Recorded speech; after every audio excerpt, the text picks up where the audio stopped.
Hi viewers, இன்னைக்கான வீடியோவில் என்ன நடக்குதுன்னு பார்ப்போம். வீடியோக்குள்ள போகிறதுக்கு முன்னாடி நம்ம சேனலை லைக் அண்ட் சப்ஸ்கிரைப் பண்ணிட்டு கொஞ்சம் சப்போர்ட் பண்ணுங்க. வாங்க இப்போ வீடியோக்குள்ள போகலாம். எபிசோட் வேற லெவலில் போய்கிட்டு இருக்கு. இங்கே நம்ம மகேஷ் அந்த ஹாஸ்பிட்டல்லேருந்து தப்பிச்சு வந்துடுறாரு. தப்பிச்சு வந்து ரேவதி ரூமில் ஒளிஞ்சுக்கிறான். ரேவதி காத்தியை தேடி உள்ளே வரும்போது உள்ள மகேஷ் ஒளிஞ்சிருக்கிறத பார்த்துடுறாங்க. பார்த்து ரொம்பவே ஷாக் ஆகிடுறாங்க. டேய், நீ எங்கடா இங்கே வந்து அப்படி சொல்லிட்டு கேட்க, அதுக்கு மகேஷ் சொல்கிறாங்க, இங்கே பாரு ரேவதி, உன் கழுத்தில் உள்ள தாலியை கழட்டி தூக்கி எரிஞ்சிரு. நான் கட்டுற தாலியை கட்டிட்டு வா, என் கூட வந்துடு, நம்ம 2 பேரும் சந்தோஷமா வாழலாம் அப்படின்னு சொல்ல, அது கேட்ட ரேவதி செம்மையா டென்ஷன் ஆயிடுறாங்க. டே, இங்க பாரு, உன்னோட வண்டவாளம் தண்டவாளம் எல்லாம் எனக்கு தெரிஞ்சு போயிடுச்சு. நீ உன் அண்ணியோடய தப்பான உறவு வச்சிருக்கல, கேவலம் சொத்துக்காக என்னைய விரும்புற மாதிரி என்னைய ஏமாத்திருக்க, எனக்கு துரோகம் பண்ணிருக்க அப்படின்னு சொல்லிட்டு ரேவதி கண்டபடி திட்டுறாங்க. இதெல்லாம் கேட்ட மகேஷ் வந்து, ஓ, உனக்கு உண்மையெல்லாம் தெரிஞ்சு போயிடுச்சா, பரவாயில்ல விடு அப்படின்னு சொல்லிட்டு ரொம்பவே மல்லு கட்ட ஆரம்பிக்கிறாங்க. அப்ப ரேவதி வந்து மகேஷை அடிக்கலாம்னு போறாங்க. அப்போ மகேஷ் வந்து கழுத்துல இருக்க தாலியை கலட்டி தூக்கி எறிறதுக்கு எவ்வளவோ ட்ரை பண்றாங்க. அந்த நேரம் பார்த்து கரெக்டா நம்ம கார்த்திக் வந்துட்டாங்க. கார்த்திக் வந்ததுமே ரேவதி கார்த்தியை பார்த்து மகேஷ் ஒரே தள்ளிடுறாங்க. பின்னாடி போய் விழுந்துடுறாங்க. மகேஷ் அப்ப தலையில அடிபட்டுறது. அவங்க மறுபடியும் மயக்கம் ஆயிடுறாங்க.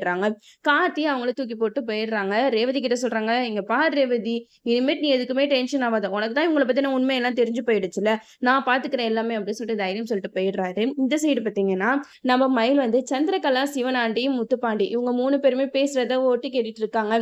சிவனாண்டி சொல்றாங்க, இங்க பா சந்திரகலா, நீ எதுக்குமே கவலைப்படாத, அந்த இடத்துல கலச பூஜை நடத்துறதுக்கு கண்டிப்பா இவன் அங்க போவான். அங்க போனானா அங்க நான் வீடியோ எடுக்கிறதுக்காக நான் ஏற்பாடு பண்ணி வச்சிருக்கேன் அப்படின்னு சொல்ல, இதை கேட்ட சந்திரகலா வந்து ரொம்பவே சந்தோஷப்படுறாங்க. இந்த வாட்டி நம்ம மிஸ் பண்ணிடக்கூடாது, இவ்வளவு நாள் நம்ம கண்ணுல மண்ணு தூவிட்டு இருந்தான், இனிமேட்டு அவனை சும்மாவே விடக்கூடாது, இதுதான் நம்மளுக்கு சரியான நேரம் அப்படின்னு சொல்லிட்டு சந்திரகலா சொல்லிக்கிட்டு இருக்காங்க. அதுக்கு முத்துப்பாண்டி சொல்றாங்க, நீ எதுக்குமே கவலைப்படாதம்மா, இந்த வாட்டி அவன் எப்படிதான் நம்மளுக்கு புத்திசாலித்தனமா வேலையை பார்த்தாலும் நம்ம அந்த வீடியோ ஆதாரத்தை வச்சு அவனோட உண்மையான முகத்தை நம்ம வெளிக்கொண்டு வந்துடலாம் அப்படின்னு சொல்லிட்டு முத்துப்பாண்டி சந்திரகலா கிட்ட சொல்லிக்கிட்டு இருக்காங்க. இந்த விஷயம் எல்லாத்தையுமே நம்ம மயில் கேட்டுட்டு இருக்கிறத சந்திரகலாவும் கேட்டுறாங்க.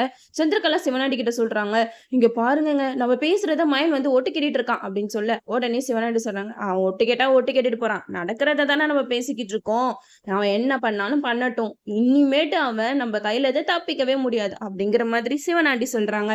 நம்ம மயிலும், அட பாவீங்களா, இந்த மாதிரியாடா பிளான் பண்ணிக்கிட்டு இருக்கீங்க, இருங்கடா, நான் அவனை சும்மா விட மாட்டான் அப்படின்னு சொல்லிட்டு இந்த விஷயத்த கார்த்தி கிட்ட போயிட்டு சொல்றாங்க.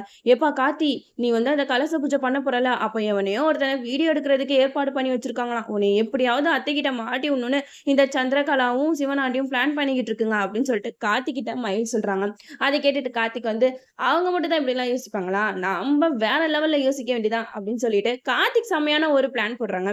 கார்த்திக் வந்து சந்திரகலா காதல படுற மாதிரி அங்க இளையராஜா கிட்ட பேசிக்கிட்டு இருக்காங்க. ஏப்பா, நான் சொன்னதெல்லாம் நீ கேட்டுக்கிட்டல, கரெக்டா பண்ணிரு சரியா அப்படி இப்படின்னு சொல்லிட்டு நம்ம கார்த்திக் ரொம்பவே பில்டப் பண்ணி பேசிக்கிட்டு இருக்காங்க. இதெல்லாம் கேட்ட சந்திரகலா வந்து, அட பாவி, நாங்க இங்க கஷ்டப்பட்டு ஒரு பிளான போட்டுட்டு இருக்கோம், நீ என்னன்னா அங்க வேற மாதிரி பிளான போட்டுட்டு இருக்கியா, இனிடா நீ என்ன வேணாலும் பண்ணு, இனிமேட்டு நீ என்கிட்ட இருந்து தப்பிக்கவே முடியாது அப்படின்னு சொல்லிட்டு சந்திரகலா ஓடி போயிட்டு சிவனாண்டி கிட்ட சொல்றாங்க, இங்க பாருங்க, நம்ம பிளான் எல்லாம் கவுக்குற மாதிரி அவன் ஒரு பிளான போட்டுட்டு இருக்கான் அப்படின்னு சொல்ல, அதுக்கு சிவனாண்டி சொல்றாங்க, இங்க நம்ம பேசுனதெல்லாம் மயில் கேட்டார்ல, அந்த விஷயத்த கார்த்திகிட்ட சொல்லியிருப்பாங்க, அவன் நம்மள திசை திருப்புறதுக்காக இந்த மாதிரி எல்லாம் பேசிக்கிட்டு இருக்கான், நீ எதுவுமே கண்டுக்காத, அவன் கண்டிப்பா மாட்டிப்பான் இந்த வாட்டி, நீ வந்து உங்க அக்கா கிட்ட போய் சொல்லு, அக்கா இந்த மாதிரி அந்த ராஜா எங்கேயுமே போக கூடாது, மணமேடையில இங்க பக்கத்திலேயே தான் நிக்கணும் அப்படின்னு சொல்லிட்டு சிவனாண்டி சந்திரகலாவை சாமுண்டேஸ்வரி கிட்ட சொல்லிடுறாங்க. அதுக்கு சந்திரகலா சொல்றாங்க, நீங்க எதுக்கும் கவலைப்படாதீங்க, ஆல்ரெடி அக்காவுக்கு இவன் மேல சந்தேகம் வந்துருச்சு, அதை கன்ஃபார்ம் பண்ற மாதிரி இப்ப எல்லா வேலையும் நடந்துட்டு இருக்கு, என்னைக்குதான் இருந்தாலும் இவன் ஒரு நாள் மாட்ட தானே போறான்,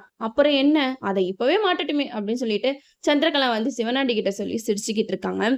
இந்த சைடு மயில் கார்த்திகிட்ட புலம்பிக்கிட்டு இருக்காரு, என்னப்பா பங்கு இந்த மாதிரி எல்லாம் நடக்குது, இப்போ நீ தான்ப்பா மாட்டிக்கிட்ட, ஒரே நேரத்துல நீ எப்படி 2 இடத்துல இருப்ப, அங்க கலச பூஜை கண்டிப்பா பண்ணியே ஆகணும், நீ தான் அங்க உட்காந்து பூஜை செய்யணும், நீ எப்படிப்பா சமாளிக்க போற, எப்படி நீ ஒரே நேரத்துல 2 இடத்துல இருக்க போறியோ அப்படின்னு சொல்லிட்டு புலம்ப. அதுக்கு கார்த்திக் சொல்றாங்க, நீங்க தான் அதெல்லாம் பாத்துக்கணும், என் வேலை என்னமோ அதை நான் பாத்துக்கிட்டு போயிட்டே இருப்பேன் அப்படிங்கிற மாதிரி நம்ம கார்த்திக் சொல்றாங்க. கண்டிப்பா இந்த வாட்டி நம்ம கார்த்திக் சாமுண்டேஸ்வரி கிட்ட மாட்டிப்பாருன்னு தான் நான் நினைக்கிறேன். ஏன்னா இப்போ வந்து ரேவதி கார்த்திக் இவங்க 2 பேருமே நல்லா புரிஞ்சுக்கிட்டாங்க. ரேவதியும் கார்த்தியை விரும்ப ஆரம்பிச்சிட்டாங்க.